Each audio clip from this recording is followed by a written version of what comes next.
this way too drunk to drive episode, Adam and Jamie get sloshed for science. Woo! No, I usually don't let people do that. What is the best way to get sober in a hurry? And is the myth of beer goggles fact or fantasy? She's pretty darn cute. Then Cary, Grant, and Tori rebuild an ancient weapon of mass destruction. Hwacha! They start with one fire arrow, then try launching 200 to see if the Hwacha lives up to its legend. Who are the MythBusters? Adam Savage and Jamie Heineman. I feel like I'm ready to go out clubbing. Between them, more than 30 years of special effects experience. Freedom! Joining them, Grant Imahara, You suck! Tori Belleci, Put your back into it. and Carrie Byron. Explosives and electricity. Woo! They don't just tell the myths, they put them to the test.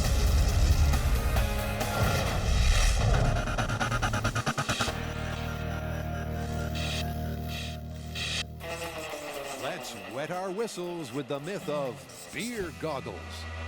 Feeling a little left out here. And I'm glad. What's going on? Beer goggles. Beer goggles? Beer goggles. It's been out there waiting for us the whole time, and for some reason we haven't tested it. The idea that alcohol has this magical property that will make people around you more attractive the more you drink. Actually, I feel like I've been testing this for over a decade. Yes, but that's anecdotally. We are going to test it scientifically. Great, more drinking on the job. Jamie knows that eventually this will turn ugly. They'll have to lose their inhibitions and maybe their lunch to test the truth of beer goggles. This seems to be a really subjective thing. We need to be objective if we're going to be scientific. How are we going to do that? Large sample size? That's exactly what I'm thinking. And I'm thinking that we rate photos. Specifically, we get a bunch of photos, us of women, you of men. We review a whole bunch and rate them when we're sober, and then we get drunk and re-rate those photos. And see if there's a difference. Exactly. But before we raise our glasses, let's meet the newest member of the team with a vital role to play. This is our new smartboard. Not only is it a really big, beautiful interface, but it's also interactive. Let me show you a couple tricks. Watch this. Ha, ha, ha. How about that, huh? Huh?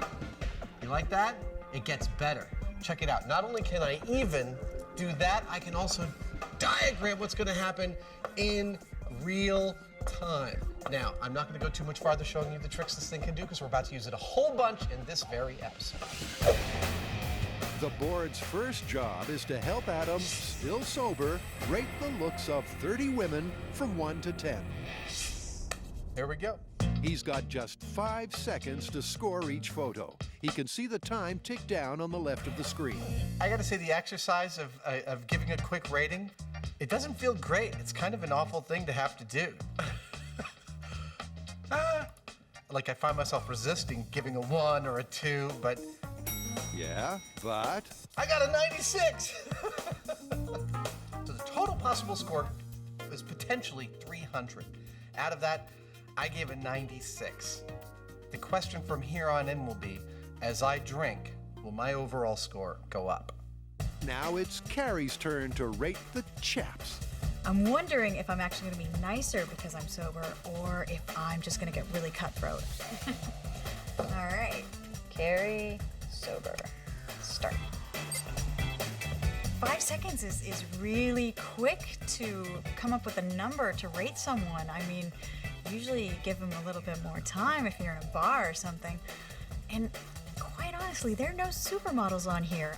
Oh, God, do I rate you on your hair? Ooh.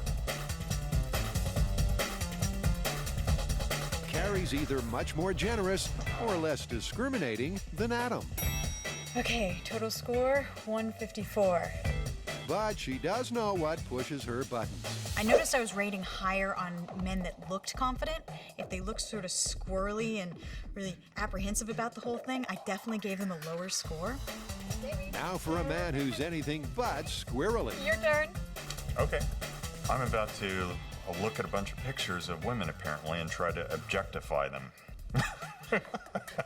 Jamie's got a point. Snap decisions based on looks alone are shallow and shameful. But hey, it's all in the name of social science. It's set up so that it's sort of a gut reaction. I don't know how consistent it's going to be, but that's where the averaging becomes important, because you've got some kind of a number that should show a trend. And Jamie's trendy number? Higher than Adam's, but lower than Carrie's. So I got a 116. Whatever that means. Well, it means nothing till they've done this twice more. First, slightly inebriated, and then stumbling, dribbling drunk. Hello, Ginger. Hey, Adam, how you doing? Good. How about 3 beers? Coming up. Don't even ask how Adam knows the bar staff by name.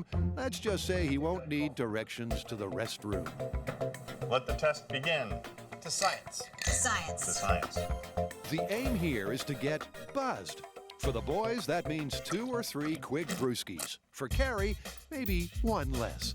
What's red and smells like blue paint? What? Red paint. She got Jamie giggling. Ginger keeps the suds coming. And they're ready to test if they're officially buzzed. Let's do a breathalyzer. Let's get some science going. That sounds like fun. 0.06. Over to Carrie, who proves she's too drunk to drive. 0.08. She's at the legal limit. Then Jamie blows the same number as Adam. 0.06. But will their slightly pickled perceptions affect the way they judge the opposite sex? How am I going to do when I'm buzzed? I don't think it'll be a whole lot different than sober. Adam's not so sure, and he's the first to try it. I'm at a 0.06. You guys, don't cheat. Don't look over here. You got it? No problem. Okay. Adam buzzed. Here we go. This time around, they've got 30 new faces, judged by others to be exactly as attractive as the first batch. I can already feel my ratings being higher. I found it much easier to rate them buzzed than sober. I started to feel bad for the 1s and 2s, while sober, buzzed, didn't care at all. 1, 1, 2, you're out. Harsh words, but his tally supports the myth. He is finding these faces more attractive. My buzzed score overall was 121. That's 25 more than his sober test. So on average, each girl rates almost a full point extra.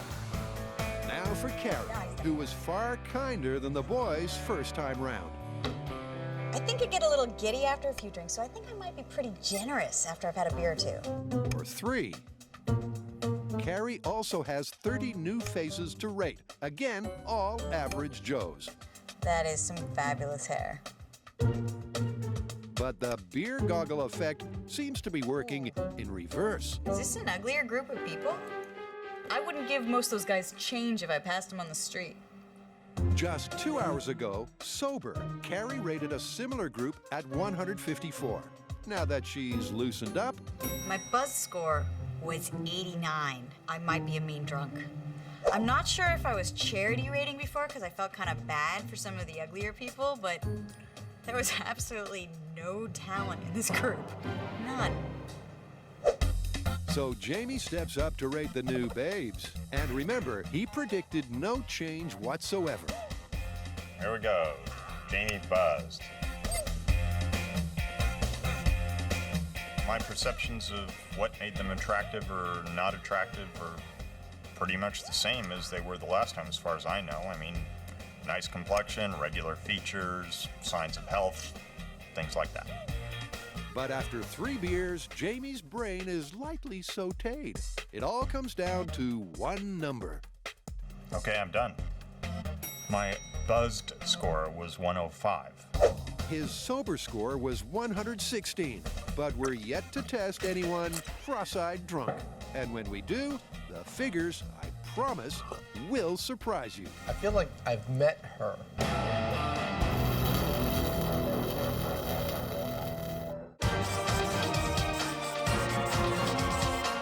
All right, you guys, this next myth is gonna be insane. What is it? That's it, the Hwacha. It's an ancient Korean weapon. If there's a picture of it, that means it's not a myth, it exists. Well, we know it exists. What we're gonna test is the legend of the Hwacha, whether or not it could do what they said it could do. Apparently, they could fire 200 arrows all at once, going 500 yards, and all of the arrows explode on impact. Okay, well, to begin with, any weapon in that era wouldn't have had the benefit of modern explosives or propellants. It was likely based entirely on black powder.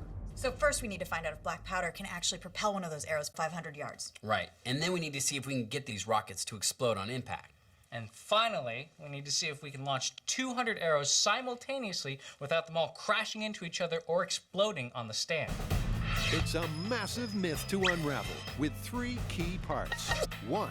Can a fire arrow actually travel 500 yards? 2. Can it be rigged to explode on impact? And 3. Can you really set off 200 at once? So let's start up at the pointy end. Well, what I'm gonna do right now is I'm gonna build one of these arrows from the materials that the ancient Koreans would have used. I have some bamboo, I have some feathers for my fletching, and finally, a piece of steel to make my arrowheads out of. Tori proves himself a first-class fletcher and a pretty fair blacksmith. All right, so my arrow's done. Now it's time to see how it flies. Pretty dang good. That's 1 down, 199 to go. Tori leaves the hard work to Karen as he and Grant skip town to visit Zambelli Fireworks in Pennsylvania. We're lost, aren't we? The rationale behind the road trip is that the fire arrows work just like skyrockets. Happen to have some fun while we're here? That's purely coincidental. Just like fireworks, the Hwacha rockets were charged with black powder. Ours have to travel 500 yards strapped to a 4.5-foot arrow. Grant and Tori are determined to roll their own, and Bill is here to help them. Well, let's see, what's one of these weigh? Well, about 4 ounces. That's not bad. Every 12 ounces the shell weighs, we add 1 ounce of lift to lift it up in the air. You know, if you guys want to go 500 yards, that's a long ways, so we'll see how a 2-ounce rocket works. Using 6-inch cardboard tubes, Bill shows how to pack a charge without blowing up the bunker. And so you do a little bit at a time, and you Put the rod down in, and you just give it a couple hits. Feels wrong. Don't hit it too hard, man. I'd hate to see you blow your hand off. Feel good? Hey. Grant and Tori make several versions, some with more black powder and some with less. The rockets are wrapped in paper, then Bill adds the fuse. And then we go to fire it, and cut this paper and peel it back. And give yourself five or 6 seconds to walk away. Okay. You ready? Yeah, let's see what these bad boys can do. Oh, this is perfect. I mean, can't you just imagine an invading army coming out of that forest? Totally. All right, so we need to see if these arrows can fly 500 yards, so we should walk it out. They're here to test part 1 of the myth, that a rocket arrow really could make the distance. But 500 yards is a long, long way. This is how all horror movies start. Didn't that guy say stick to the path?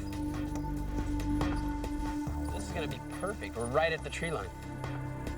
The crop ends smack bang on the 500-yard mark. They tape the target halfway up a tree so they can see it from the launch site. At this point, I think we're just going for distance rather than aim. But if I were to take a guess to see whether the arrow would hit him, I'd have to say we probably wouldn't. But then again, the Hwacha had 200 arrows. What angle do you want? Back at the business end, they set the mortar to 45 degrees Back up. and start with the smallest rocket. All right, I got a road flare to light the rockets, and then we'll see if they go 500 yards. All right, now to get an accurate range, after it lands, you run out there and stand over where it landed. Got the range finder, and I'll take a range on you. If this baby bear rocket reaches the trees, they can pack up and go home.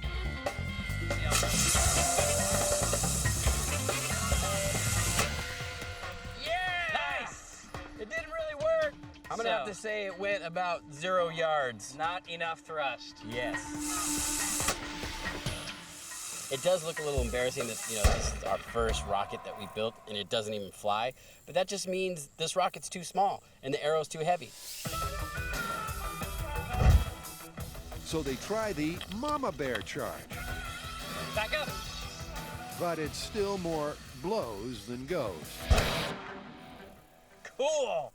There's a lot of reasons why these rockets might not be working. Maybe we didn't pack the black powder tight enough, the nozzle might be the wrong size, or the arrows are just too heavy and this rocket can't give it lift. But we're not gonna give up. We're gonna keep trying because we wanna get these arrows to fly. So Grant tries a rocket with more powder and a smaller nozzle. Quick, they're charging!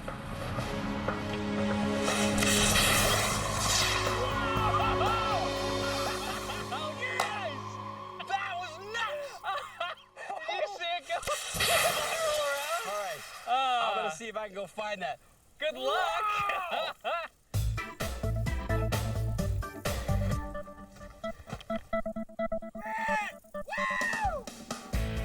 That went more than halfway. Yeah, 290 yards. As beautiful as that was, it's still not good enough for this myth. I mean, the arrow only made it to 290 yards. We're not stopping until we reach 500. For that, they'll need to double the charge by strapping on 2 black powder engines. But will the arrow bear the weight? Grant adjusts the angle to 50 degrees. That is right on the money. This field test is all about going the distance. Landing short would make this myth a misfire. Come on, baby. Come on, Hwacha. Come on! Come on! Whoa! Keep going! Oh! That looked like it exploded above the trees. Yes! I think it exploded over the trees, man. That's 500 yards, buddy. That went the distance. The target's untouched, but they've got what they came for. They reached it. This part of the myth is confirmed. God, this is gonna be a nightmare trying to get all 200 arrows to fire off at the same time. And we still got to make the cart and find out if that explosive charge is mortally wounding. We got a lot of work. We better get back to the shop. All right. Adam, Jamie, and Carrie are risking their lives, that should read livers, to test the myth of beer goggles. This is the best day at work ever. They've all done the test sober and then buzzed with varied results. Time to raise the stakes I think it's time for a scotch. and maybe lower their standards. What are you gonna have? Whatever's in that brown bottle. Hard to beat a drink of something brown. Carrie still has a lot to learn, like don't tease the wildlife. Can I style you? Hold on. No, I usually don't let people do that. I don't know about you, Jamie, but I'm ready to take this test, and I know that Carrie is. Adam blows .11 That's good enough. and Jamie .10. That works. So technically, they're both a bit wobbly. As for Carrie, .13. Dude, you are so ready for this test. in fact, they're all well primed for part 3 of the Beer Goggles Challenge. These last 30 faces are a random mix of those they've seen sober and buzzed. She's pretty darn cute. 8. She's very cute. I've met her. It seems like in each group there's a lot more cute chicks. When he's done, Adam's score reflects his growing enthusiasm. 134? Wow. But the wild card here is Carrie. She was far harsher buzzed, so this could be anything. Carrie, drunk. Carrie, correct. Her 30 guys look set for another beating, assuming she can still see straight. You look homeless, but kind of cute. That's all right.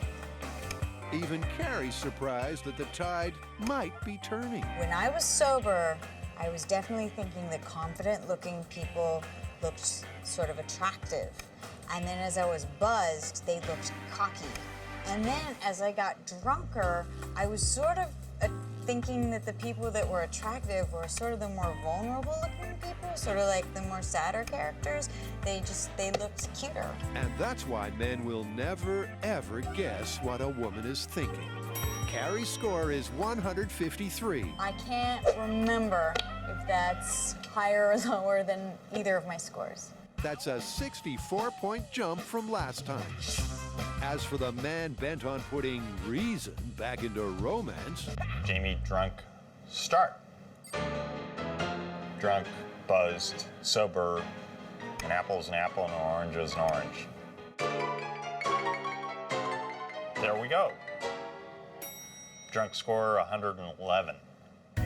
from stone cold sober to stinking drunk, Jamie's judgment varied by just 11 points.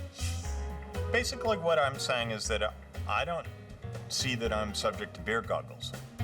With three very different results, they'll make or break this myth by checking the numbers. I don't know about you two reprobates, but I don't feel in any condition to crunch any numbers. I think we ought to go home, drink a lot of water, sober up, and come back tomorrow. Did you say you were calling a taxi? Taxi? Absolutely. Looks to me like we all had very different reactions to the alcohol. What do you two make out of it? I'll tell you what I see. If this myth were totally confirmed, all three of our graph lines would look like mine. A steady improvement in our assessment of the attractiveness of the opposite sex directly in proportion to the amount of alcohol we consumed. It definitely looks like I was way harsher when I was buzzed than when I was sober. And I look pretty consistent all in all. However, I'd like to point out that both of you showed improvement from being buzzed to being drunk. That result, combined with my steady improvement all along the line, tells me this one is easily plausible. Definitely plausible. Okay, plausible. Dissonance.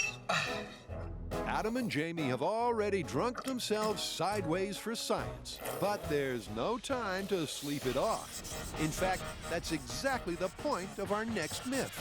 Well, I've been thinking it along the lines of drinking myths. I have always wanted to do sobering up techniques, specifically because I've always wanted to see a high-speed shot of somebody getting smacked in the face.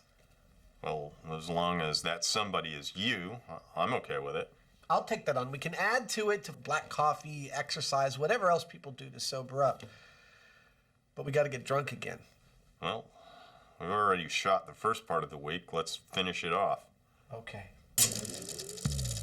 Almost since the invention of alcohol, people have been drinking too much and then finding for one reason or another that they needed to get sober quickly.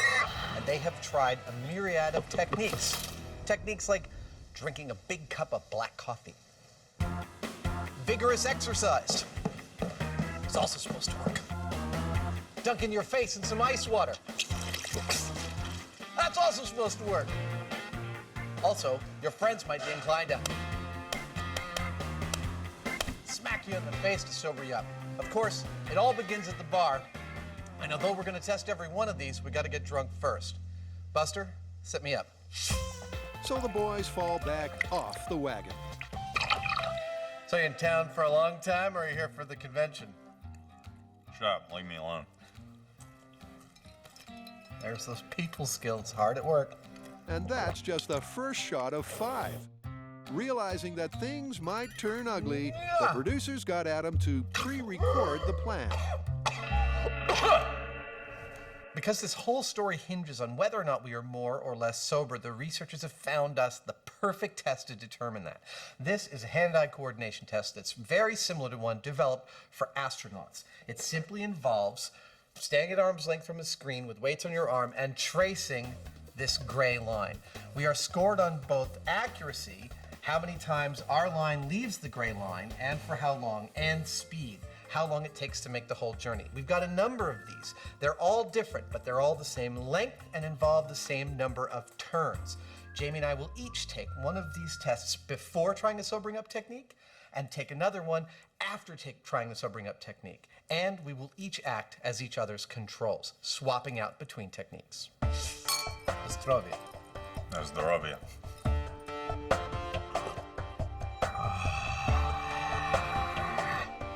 They'll need to stay consistently drunk to validate the cures. This is like taking medicine or something. It's not, it takes all the fun out of it. I know what you mean, brother.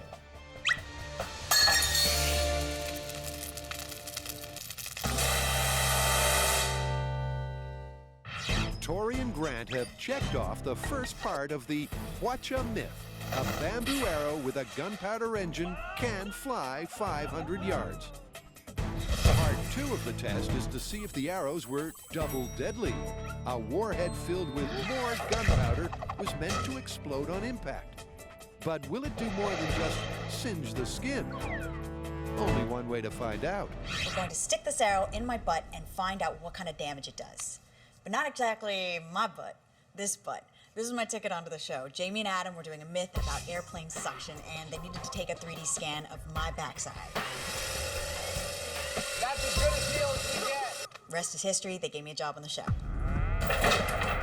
Bent on adding injury to insult, the boys haul Carrie's keister out to the shipping container. So this test is not about accuracy. We're going to have the arrow already in the butt when we start the test. Grant sets the fuse while Carrie lays the odds. I think we could be looking forward to a nice big hole in this target. Yes, I heard that too. Let's say we just fast track to the countdown. All right. 3, 2, 1.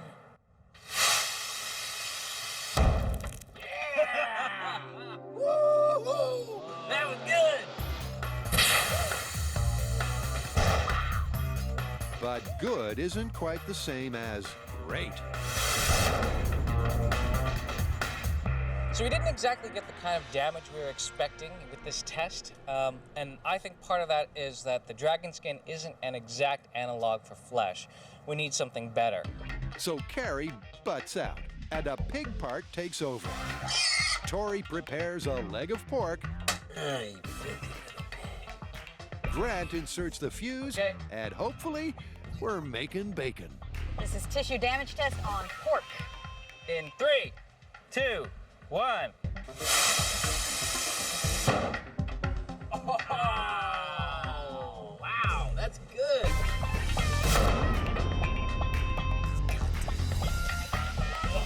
Oh, wow, look at that. More burning of flesh. All right, but as far as making it a mortal wound that explodes inside you? Yeah, the arrow itself is probably going to do more damage than the explosion. But we're testing for deadly injury, so it's worth rewrapping the warhead to push all that explosive energy forwards. That's a larger exploding arrow.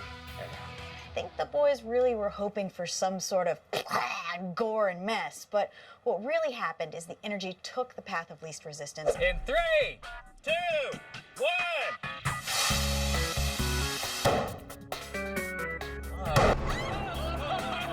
Whoa! Ow! Look at how much damage that did. That's a little more what you were looking for.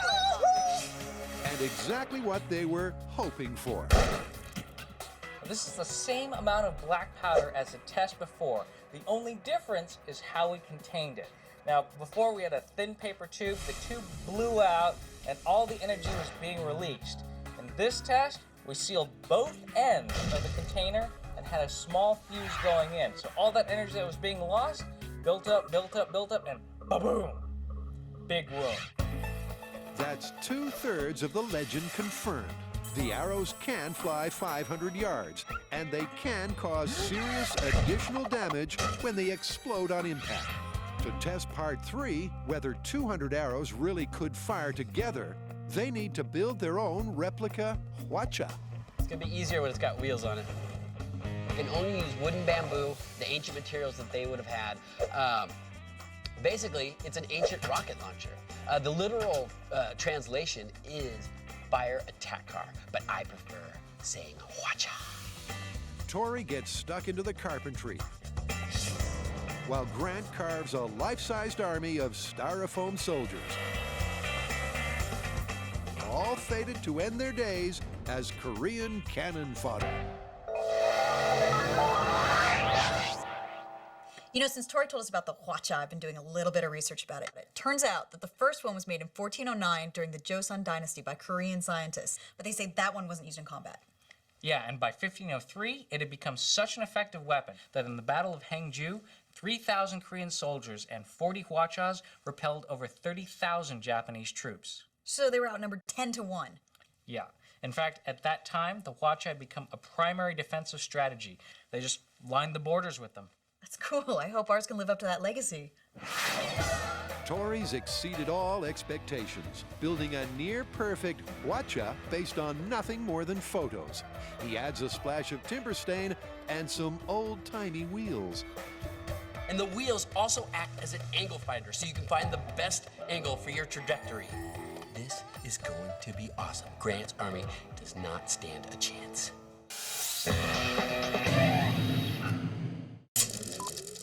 Adam and Jamie are all set to test 4 mythical ways to sober up fast. Uh-oh. So far, all they've done is drink themselves stupid. Well, stupider. Coffee, ice water, you name it. They're things that people try and sober up. We're gonna test that and see whether I can actually function better than I can now, because obviously I'm not doing too well.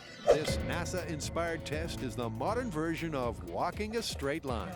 First off, our crash test drunk straps weights to his writing wrist, then signs his name at arm's length. Your name is Jammy or Johnny? Okay, when you hit the begin. Jammy tries tracing a thin gray line. This test is judged on accuracy and speed. I should point out that each of these tests is different, yet it includes the same amount of right-hand turns, left-hand turns, and curves, and overall distance. Shut up. What happened over here? Did you cough or something? 43 seconds. Now it's Adam's turn to sign on, then post a score that reflects his hand-eye coordination.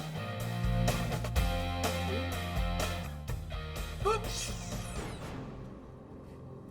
What is that? 42. 42. Is that exactly the same time as you? Yeah. While Adam stays pleasantly pickled, Jamie tries the first detoxifier. The idea is black coffee. What are you doing? I'm the control. See, I don't think you're very much under control. I'm not under control. I am the control. You drink that whole cup of coffee, we wait 5 minutes, and then we test you cognitively and breathalyzerly again to see if there's any stark improvement. And then I do the same 2 tests to see if there's difference in the improvement.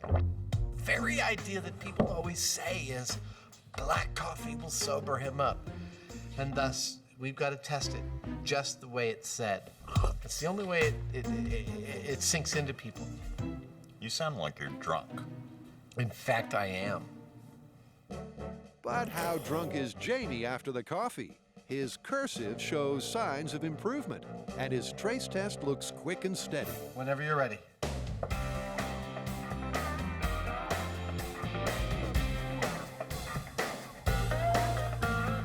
You're rapidly improving. I don't know what to make of that, but I don't feel like crunching any data while I'm drunk. Okay. And it's all about the data. Oh! Adam, who also blew .07, completes his non-coffee control test. 32! So it's back to the bar.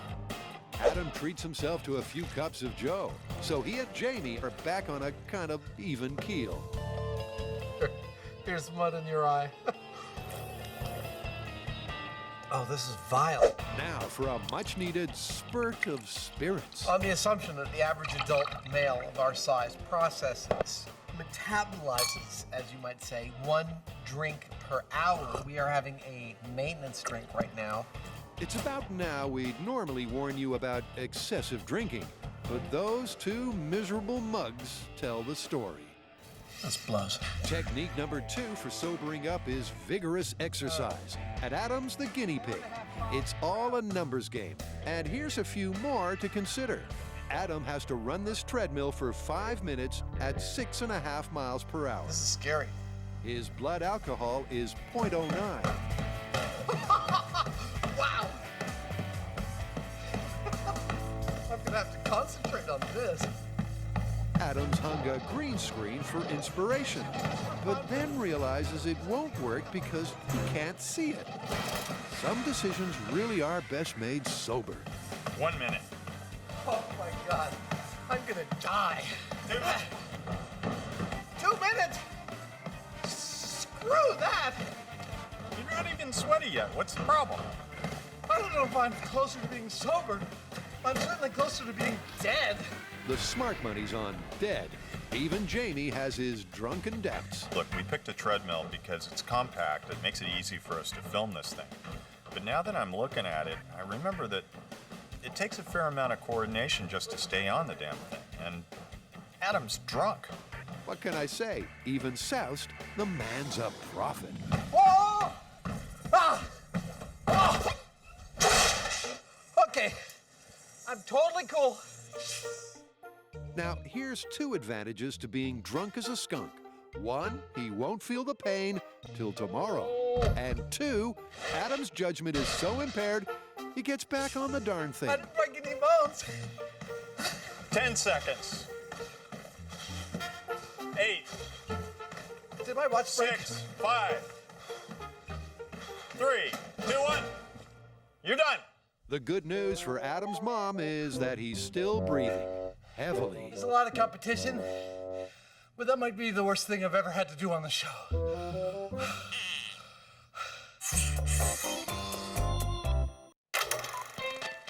There comes a time when no one wants to be drunk. So Adam and Jamie take the 4-step plan to get sober in a hurry. So far, they've tried black coffee and vigorous exercise. Before and after each, they both took a coordination test. And we'll sift the numbers once they're done. I don't know what to make of that. It's been unpleasant. Even painful. And now they're down to 2 mythical cures that should at least be mercifully brief. The first is a face-freezing dunk in ice water. Adam's the control, so Jamie gets his eyebrows iced.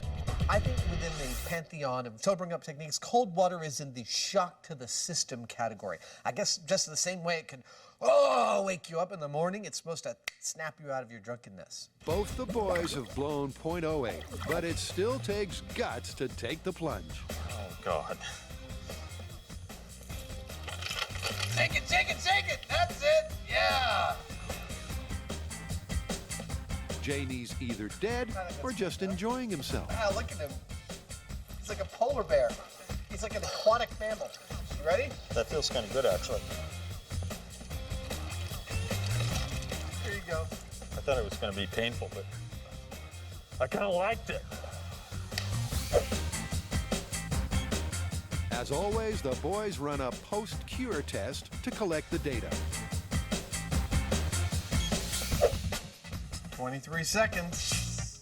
Now for the fastest and nastiest myth of all.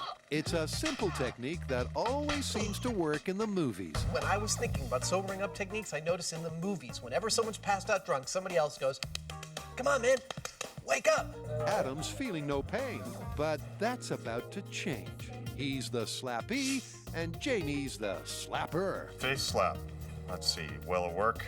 I don't know, but it's been something I wanted to do for a long time, so I don't care. Nor do we. This one's been a long time coming. Because I don't think it's Jamie's interest to give me brain damage. I'm half of his meal ticket, but at the same time, I know it's gonna hurt, and it's gonna really suck. I have to admit, I'm a little scared. And with very good reason. Just remember, this is going to hurt you a lot more than it'll hurt me. Okay. Oh! Holy crap! Holy bleeping bleepity bleep! Can I do that again? That was kind of fun. No, that made my head ring. It definitely took my mind off feeling crappy and drunk. But I think that's the same effect that it's like if you feel hurt, you drink a little alcohol and you wouldn't care so much about being hurt. It's like the opposite effect. Oh! Holy was a good-sized slap there. Let's look at it again. Well, he did ask for it. Here it comes. Oh, crap.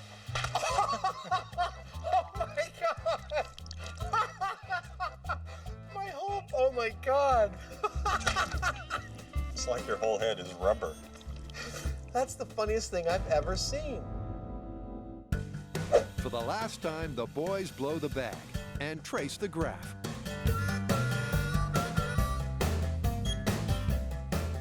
"21 seconds. They're far too drunk to know what worked and what didn't, but the stats they've gathered will tell the story. Sobering up techniques. This looks pretty slick. Is it going to help us wrap it up? In fact, it will. Let me walk you through it. This is you pre-coffee. Then you drank 3 cups of coffee, and your score improved. However, I was the control, and my score improved pretty much at the exact same rate. So I'd say coffee is busted. Now here is me pre-exercise. Here is me post-exercise. That's a pretty radical improvement. But I stayed about the same, so that means it's plausible, right? I totally agree. Plausible it is. Now, you were the one that dunked your head in a bucket of ice water. Here is you before, here is you after. Little lack of improvement. Mine was about the same. I say ice water is totally busted. What about the slap? My favorite. Okay. Here's me pre-slap. Here's me post-slap. I think that's a pretty undeniable radical improvement. You helped me out a lot. I'd say this one's plausible. I'll have to remember that. The best part is, all of these results are totally backed up by the breathalyzer data we got as well. I guess that does wrap it up. Totally. No more drinking for us.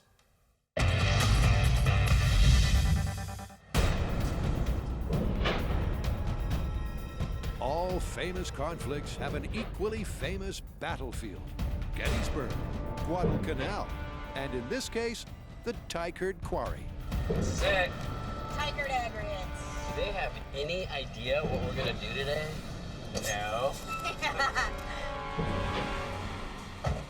No one doubts the existence of this medieval Korean arrow launcher, but many doubt its capabilities.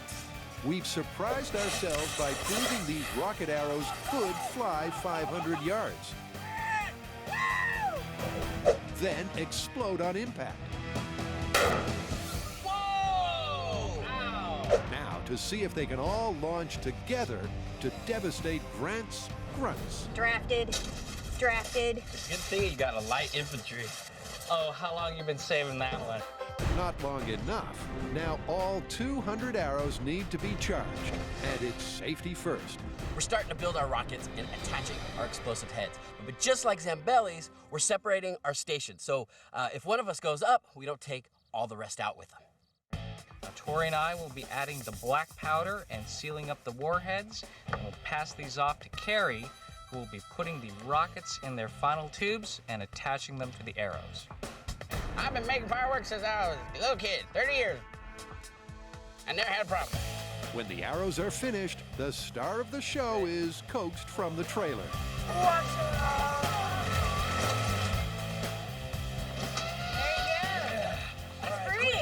Let's roll it into position. Tori sights the machine on level ground, and he's covered all the angles. All right, and this is a 50-degree trajectory. All right, well, armor's gonna be right over there. All right, let's measure out 500 yards and set up your army. Grant's army is just 50 strong, staked out in a loose skirmish formation. When it comes to recruiting phone people, they're not that bright. So it's easy to convince them to stand out there in the field. You ready to load the Hwacha? I'm getting excited. I must say I'm getting a little enthused myself. All 200 tubes are loaded, Something's gonna happen. and they know they'll only get one shot at this. Okay, so all the individual arrows are now fused, and the idea is that we group them together and just keep grouping them together until in the end we have one final fuse that we light and then run away. We've made a lot of ancient weaponry on this show. This is by far my favorite. This actually outdoes the ballista, and it outdoes the death ray for me. This is actually the coolest ancient weapon we've ever made. But will the Hwacha live up to its reputation? Carrie's prepared to stake hers. I think it's going to take down the army. I'm guessing at least 50% go down. And that's got the infantry trembling in its boots. All right, well, somebody's got to light the fuse. I figured the only fair thing is because we all worked on it, that we draw straws. Yep. All right, All right, buddy. let's do this. Get it. Grant sallies forth to light the master fuse.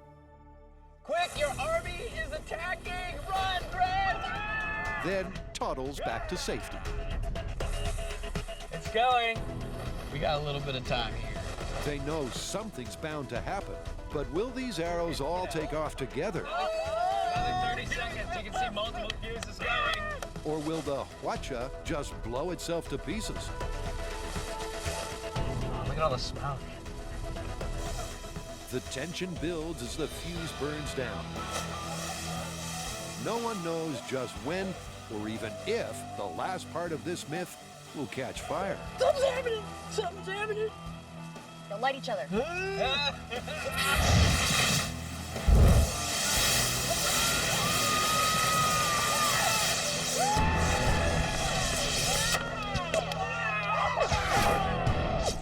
It's the launch of a lifetime. A spectacle not seen by man nor beast in 500 years. And every arrow but one took flight. That was fantastic. Just seeing all the rockets come out of the Hwacha at once, beautiful thing. Seeing that would be terrifying. Absolutely terrifying. Oh, hey, look. That's the one that went short. It's an awesome enough sight side on. Half a dozen arrows drop short, and the army's still upright. But this myth is far from busted. Well, the army's still standing. Yeah, and you know what? There's not a lot of arrows in this area. Where'd they go? I don't know. They're around here somewhere. Oh, they've all grouped right over here. Oh, wow, that's a great grouping, actually. That's incredible. Like, they were pretty consistent. Oh, they're definitely army over here. We only had 50 soldiers. Imagine if we had like 3,000, 30,000, 300,000. Carrie's right. The troops wouldn't be so few or so scattered. So this rocket attack would be devastating. All right, so Hwacha, confirmed? Confirmed. They all left and they exploded. Absolutely confirmed. All right. That was a good one, man.